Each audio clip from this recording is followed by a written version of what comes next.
बाड़मेर के सूरत प्रवासी मंच पर सम्मानित वरिष्ठ बंधुओं, युवा साथियों, नाकोड़ा के चुनाव में बाड़मेर शहर से 6 ट्रस्टियों के निर्वाचन के लिए 22 तारीख तय की हुई है। 17 प्रत्याशी है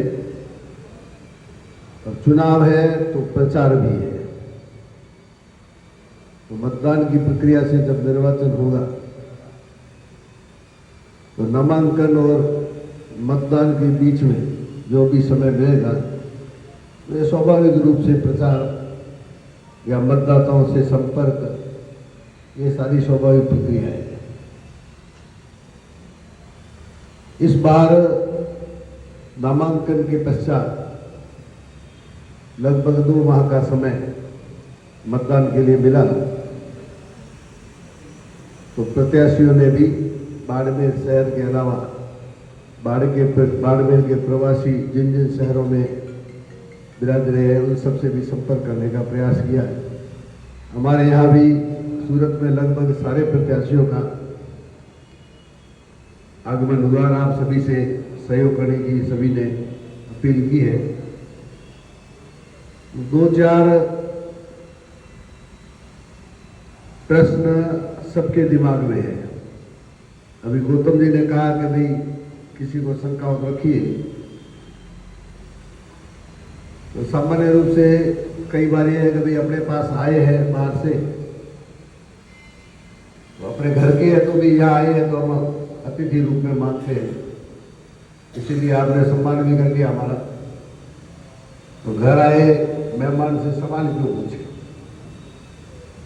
और उनके प्रति मत देना नहीं देना ये हमारी मानसिकता पर है, हमारी समझ पर है, लेकिन प्रश्न क्यों करें, ये बात स्वाभाविक रूप से आती है। तो मैं आपके साथ इस चुनाव के प्रचार में जो मोटे तौर पर जो लोगों के दिमाग में प्रश्न आए, एक प्रश्न तो पूरे हिंदुस्तान में जैन समाज नहीं जैनेतर समाज के दिमाग में भी है कि नाकोड़ा के ट्रस्टी बनने की इतनी लालसा होने के पीछे कारण क्या है। लाखों करोड़ों रुपए का खर्चा हो रहा है, यह छिपाने की बात नहीं है। जिसकी सामर्थ्य है उस अनुसार खर्चे भी कर रहे हैं, लोगों को लाना ले जाना सारी व्यवस्था करेंगे। चुनाव की आवश्यक बुराई है, लेकिन ये प्रश्न स्वाभाविक रूप से उठता है कि इतने पैसे खर्च करके और ट्रस्टी बन करके हम प्राप्त क्या करेंगे, और इसलिए ये लालसा हमारी बढ़ क्यों रही है, ये स्वाभाविक रूप से प्रश्न रहता है। एक प्रश्न ये भी है कि बाड़मेर के लोगों में बाड़मेर का ट्रस्टी अध्यक्ष बनना चाहिए और बाड़मेर का प्रभाव नाकोड़ा पर रहना चाहिए। तातिर साहब ने वीडियो अभी किसी ने सुना हो तो उन्होंने कहा कि भाई नाकोड़ा बाड़मेर का है, बाड़मेर नाकोड़ा का है। उन्होंने ज़्यादा बाड़मेर नहीं तो नाकोड़ा का ना, बाड़मेर के अभाव में नाकोड़ा की कल्पना ही कैसे करें। तीर्थ बाड़मेर का है और बाड़मेर के लोग वहाँ सुनने पे हैं, ऐसी स्थिति है, इससे अच्छा है हम आपको मत नहीं दे, यहाँ तक कह दिया। तो बाड़मेर का अध्यक्ष क्यों नहीं। तो मैं आपको एक थोड़ा सा निवेदन नहीं करूं कि बाड़मेर के जो मेरी जानकारी है उसमें मैं पीछे से चालू करूं, आगे से मतलब वर्तमान से। तो सबसे अंतिम बार बाड़मेर का 2 बार अध्यक्ष मैं रहा। मेरे से पहले 4 महीने हंसराज जी रहे, लगभग 2.25 साल 1.5 साल नैनमल जी रहे, 1.25 साल जेठमल जी रहे। एक कार्यकाल 3 कार्यकाल 3 वर्ष के कार्यकाल में 3 अध्यक्ष रहे हमारे। उससे पहले प्रकाश जी वडेरा अध्यक्ष रहे, उससे पहले चंपालाल जी पारक अध्यक्ष रहे बालोतरा के, तो प्रकाश जी के बाद 3 साल, प्रकाश जी के 3 साल, 3 अध्यक्षों के 6 साल और लगभग 7.25 साल, लगभग 13 साल तक अध्यक्षता बाड़मेर के पास में रही। उससे पहले 3 साल चंपालाल जी लगभग रहे, 3.5 साल, और 15 वर्ष तक बासमती बंसाली शिवाना के रहे। 18 वर्षों तक नाकोड़ा की अध्यक्षता बाड़मेर से बाहर के शिवांशी के बंधुओं के पास में रही। उससे पहले सुल्तान मल्ली जरूर 2 वर्ष अध्यक्ष रहे। सुल्तान मल्ली से पहले लक्ष्मण दास जी 1 बार अध्यक्ष रहे। उसके अतिरिक्त बाड़मेर का कोई अध्यक्ष रहा हो मुझे जानकारी में नहीं है। और नाकोड़े का यह ट्रस्ट व्यवस्थित रूप से लगभग 50 वर्षों से चल रहा है। नाकोड़ा के ट्रस्ट में तखतगढ़ के केसरी मल्ली अध्यक्ष रहे, उनके बेटे सूरज मल्ली अध्यक्ष रहे और उनके बेटे कांतिलाल जी अध्यक्ष रहे। कार्यकाल कितना मुझे ध्यान में नहीं है, लेकिन वो जरूर अध्यक्ष रहे। और चौथे अध्यक्ष रमेश गुप्ता रहे। 4 अध्यक्षों के अलावा इस नाकोड़ा तीर्थ पर महारानी या शिवांशी के ही अध्यक्ष रहे। जसोर के भी अध्यक्ष रहे, कसबदा के गुलाब चंद जी भी कहते मेरे ख्याल शायद अध्यक्ष रहे। तो नाकोड़ा तीर्थ पर अध्यक्ष शिवांशी और महारानी का ही रहता है। यह निश्चित है कि इस पूरे तीर्थ के प्रबंध व्यवस्था में बाड़मेर प्रभावी भूमिका में आज तक रहा है। और गत ट्रस्ट के कार्यकाल में बाड़मेर वासियों को ऐसा महसूस हो रहा है कि बाड़मेर का प्रभाव इस ट्रस्ट में नहीं है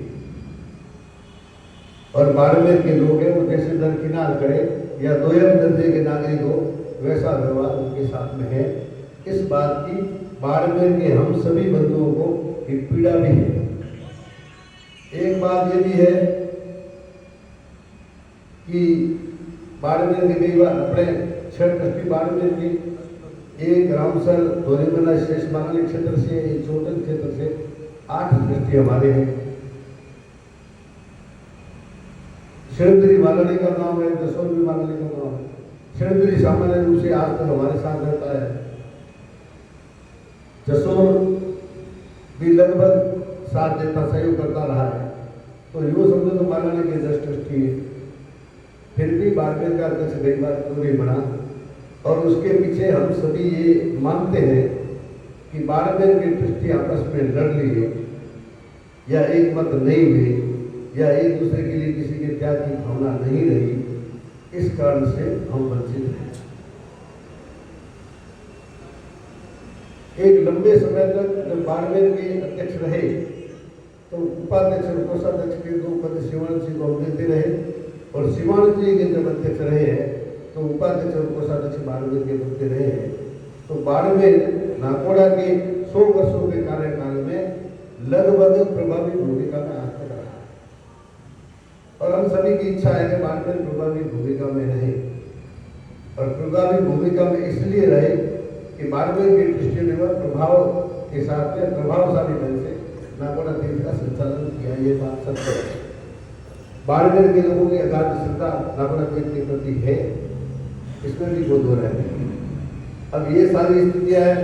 कई बार ट्रस्ट बाड़मेर का अध्यक्ष क्यों नहीं बना, जो कई बार ट्रस्टी थे उनमें से जो प्रत्याशी है उन्होंने सारी स्थितियां आपके सामने भी स्पष्ट की।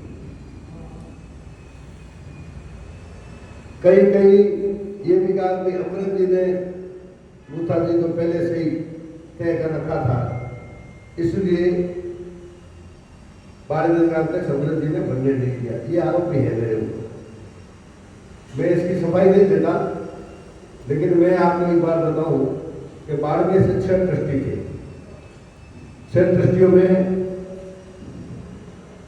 अभी आपने बाड़मेर में भी मंडी में भी सभा हुई, 2 सभाओं में खुलकर के नाम आए कि प्रकाश जी दावेदार थे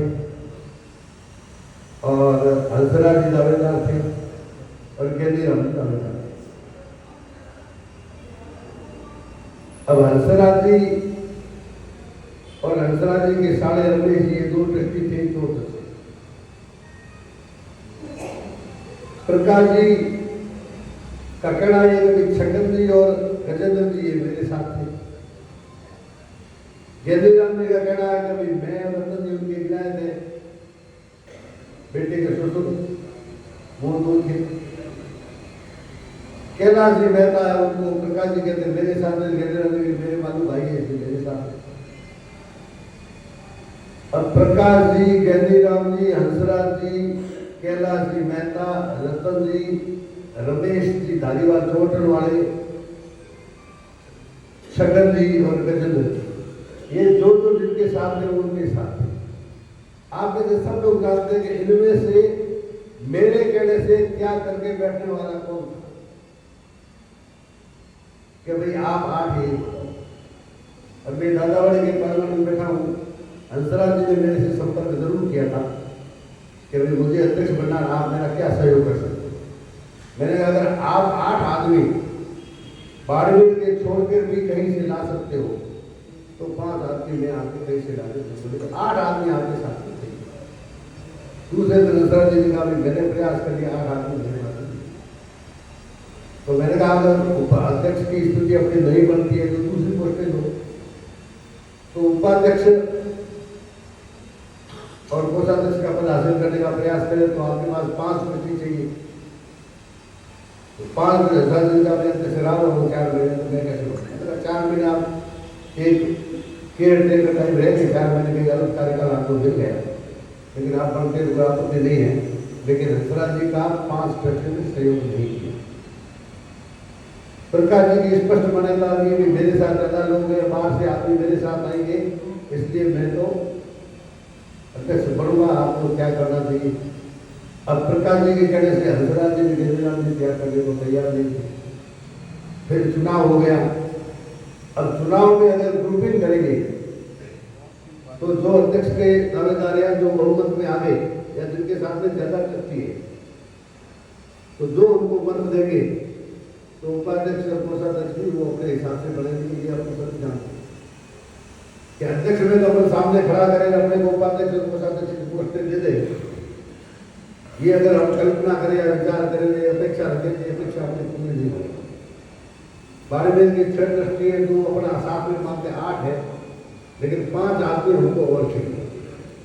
हम अगर 8 एक होकर के और 5 जो बाहर के लोग हैं, शिवानजी के लोग हैं, उनके साथ में तारतम्य स्थापित करने में अगर सफल हो तभी हमारा अध्यक्ष बन सकता है। और कभी हमको त्याग करके शिवानजी का अध्यक्ष अगर बना दे तो 2 पोस्टें हमको मिल सकती। लेकिन अगर हम सिर्फ अध्यक्ष के लिए मतदान करेंगे, अगर जीत जाएंगे तो उपाध्यक्ष और कोषाध्यक्ष आपके ग्रुप में से बन जाएंगे। अगर आप जीत नहीं पाए तो आपका न तो उपाध्यक्ष बनना न कोषाध्यक्ष बनना है। ये ना